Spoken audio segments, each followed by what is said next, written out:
Emigrants, cidade conhecida pelo frio incomum para o Nordeste, pelas neblinas repentinas e pelo silêncio que cai pesado nas madrugadas. Existe uma história que atravessa o tempo como se atravessasse também a lógica. Uma história contada em voz baixa, repetida em rodas pequenas, sempre com um olhar ao redor antes de continuar. É o caso do homem que atravessava paredes. Não portas, não janelas. Paredes sólidas. Como se a matéria simplesmente deixasse de existir diante dele. Tudo teria começado de forma simples, quase banal. Um homem comum, de aparência discreta, morador antigo da cidade. Não era conhecido por excentricidades, não falava de espíritos, não dizia ter dons, trabalhava, tinha rotina, cumprimentava vizinhos. Até que em uma noite fria, algo aconteceu que ninguém conseguiu explicar. Um vizinho jurou ter visto o homem entrar em casa. Pela parede lateral, não abriu nada, não forçou nada. Apenas, como fumaça atravessando pedra. No início, pensaram que fosse imaginação. Garanhuns tem noites longas, e o frio costuma brincar com a mente. Mas o relato se repetiu. Outra pessoa. Outro local. Sempre a mesma descrição. O homem se aproximava da parede, parava por um segundo, e simplesmente seguia em frente, desaparecendo do outro lado, sem barulho, sem rachaduras. A notícia correu devagar, como tudo que envolve medo.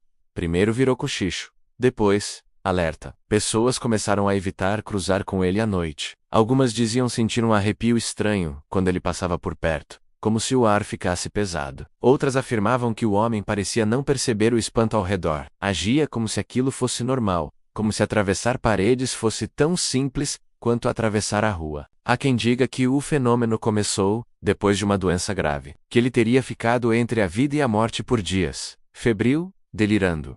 Quando voltou, já não era exatamente o mesmo. Seu olhar parecia distante, como se estivesse sempre em dois lugares ao mesmo tempo. No sertão, quando alguém muda assim, o povo diz que não voltou inteiro. Alguns acreditavam que o homem tinha um corpo espiritual mais solto, menos preso à matéria. Outros diziam que ele carregava uma maldição antiga, algo ligado a promessas quebradas ou pactos esquecidos. Houve até quem afirmasse que Garanhuns, por ser uma cidade construída sobre terrenos antigos, cheios de histórias, teria facilitado esse tipo de manifestação. O mais inquietante é que não era apenas uma pessoa que dizia ter visto. Os relatos vinham de lugares diferentes, horários diferentes, sempre com o mesmo padrão, e não havia ganho algum em contar aquilo. Pelo contrário, quem falava era muitas vezes ridicularizado. Mesmo assim, insistiam, porque viram e porque aquilo não saía da cabeça. Uma mulher contou que trancou todas as portas da casa antes de dormir.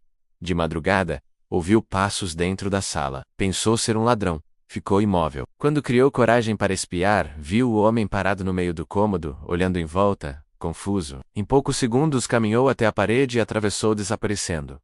No dia seguinte, não havia sinal de invasão. Nada estava fora do lugar. Outro relato fala de uma criança que apontou para a parede e disse que o homem estava preso ali dentro. A mãe riu, achando ser imaginação. Até que segundos depois o homem surgiu do outro lado, como se estivesse realmente atravessando o concreto. O grito da mulher ecoou pela rua inteira. Aperte dai. O medo deixou de ser curiosidade. Virou preocupação real. Algumas pessoas passaram a evitar comentar o assunto, com receio de chamar atenção. No sertão, falar demais sobre certas coisas é visto como convite. Convite para o inexplicável se aproximar ainda mais. O próprio homem, quando questionado, nunca deu respostas claras.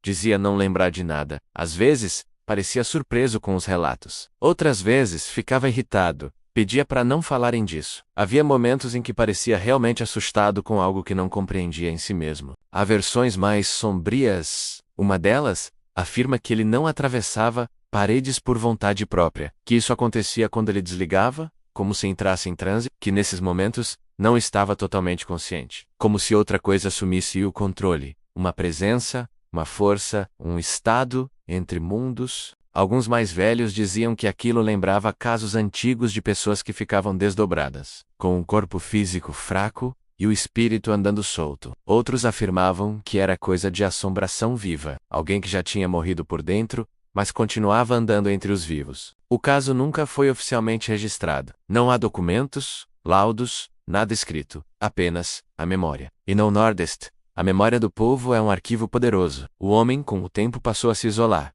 mudou rotinas, evitava sair à noite. Mesmo assim, os relatos continuaram por um período, até que um dia, ele simplesmente desapareceu. Não houve despedida, não houve corpo, não houve explicação.